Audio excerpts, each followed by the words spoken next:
Young and the Restless spoilers Wednesday, October 23 reveal Phyllis is ready to confront Nick about the accusations against Sharon. Phyllis stands in the room with a clear sense of unease.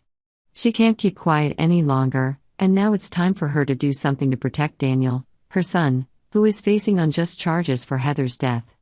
With emotions running high, she decides to meet Nick Newman, who was her friend, lover, and the father of her children.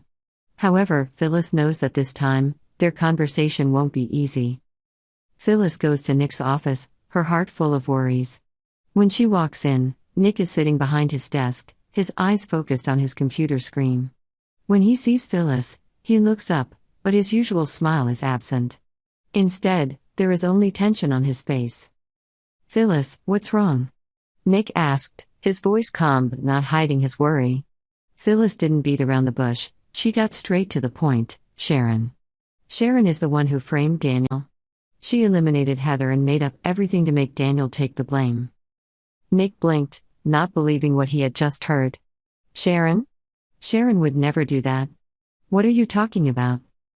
Phyllis sighed, her eyes blazing with anger and disappointment. "Nick, don't you see? Sharon was at Daniel and Heather's apartment the night Heather died. She lied about Daniel and Heather arguing. Everything is wrong, and I believe she set everything up to frame Daniel." Nick shook his head, finding it hard to believe. "Phyllis, you can't blame Sharon like that. I understand your concern for Daniel, but you can't just rely on baseless accusations. The justice system will find the truth." "Trust the justice system?" Phyllis almost laughed. "You're talking about the system that arrested Daniel without any concrete evidence? I can't stand by and watch my son get framed. I won't let Daniel suffer for something he didn't do." Nick understood Phyllis's pain, but he also didn't want to believe that Sharon, the mother of his child, could do something so terrible. "Phyllis, Sharon would never have anything to do with Heather's death. She had no motive for doing it." But Phyllis was unmoved. She was certain that something was wrong, and if the legal system couldn't solve it, she would do it herself. "Nick, if you don't believe me, I'll investigate myself. I'll find evidence against Sharon, and I'll prove Daniel innocent." Nick was troubled by Phyllis's determination. He knew that when she set her mind to something, she wouldn't stop, no matter the consequences. "Phyllis, you can't be so reckless. It will only make things worse." "Reckless?" Phyllis smirked. "If it's what it takes to save Daniel, I'll do anything."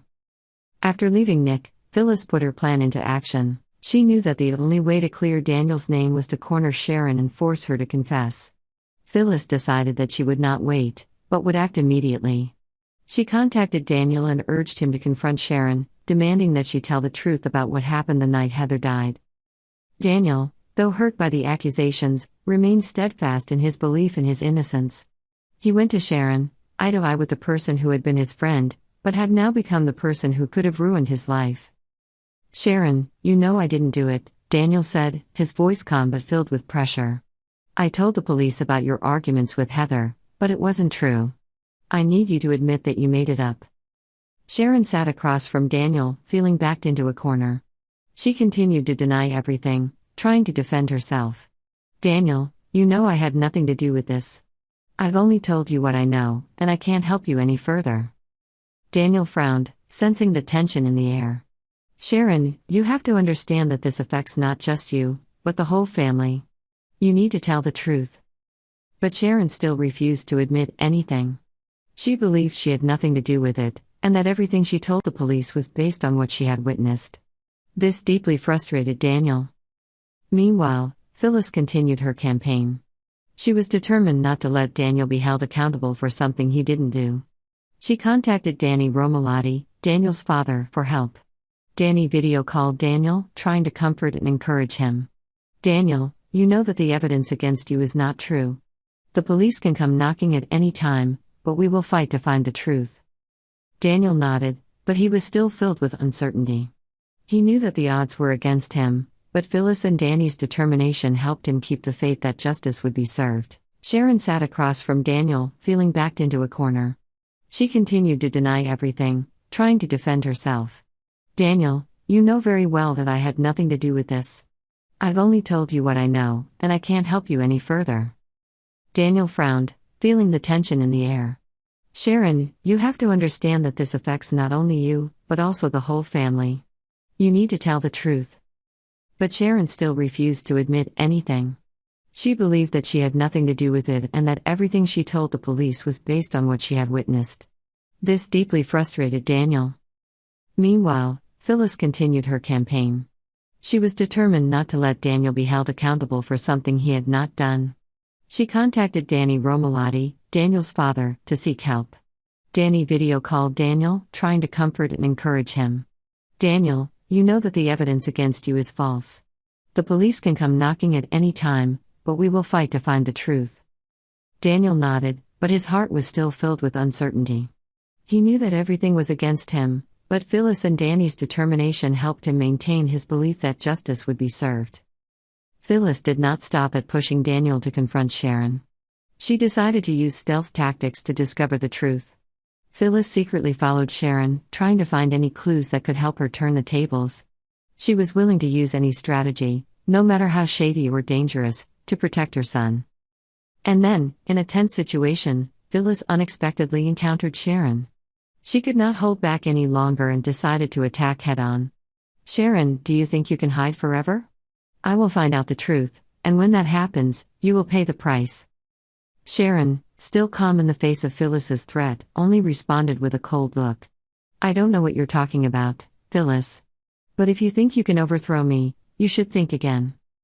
The battle between Phyllis and Sharon is getting more and more intense, and no one knows how it will end.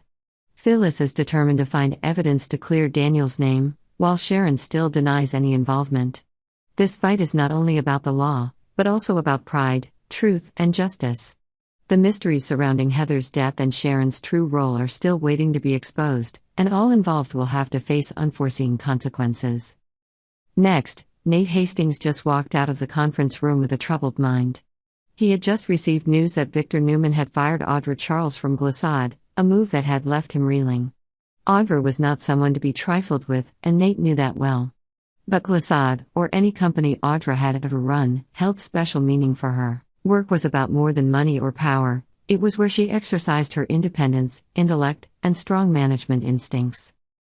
Nate, who had a complicated relationship with Audra, felt compelled to step in and help her during this difficult time. Despite Audra's many unpleasant aspects, he recognized her as a strong, ambitious woman. Being fired from Glissade was not only a blow to her career, but also a blow to her self-esteem. After careful consideration, Nate thought of a solution. He knew that his cousin Devin Hamilton ran a record label and might need some help. Audra had some experience in the music industry before, and that might open up a new opportunity for her. But he was also aware from the start that this would be a big ask. No one really trusted Audra, and Devin and the people he worked with had reason to be wary of her. One afternoon, Nate decided to meet Audra in person. When she walked into the room, her eyes flashed with wariness, as if she had expected Nate to come to discuss her situation. Audra, fiercely independent by nature, was not one to take help from others. "Look, Audra," Nate began, his voice soft but determined. "I know what happened to Glissade, and I know what that means to you. But I have a solution in mind. Devin is running his record label, and he could use someone with experience like you." In the complex situations of the young and the restless, the characters face internal struggles and strained relationships. Nate tries to help Audra, but will his support be seen as unnecessary interference?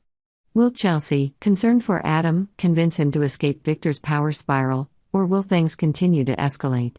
Meanwhile, Adam will face a difficult decision whose consequences no one can predict.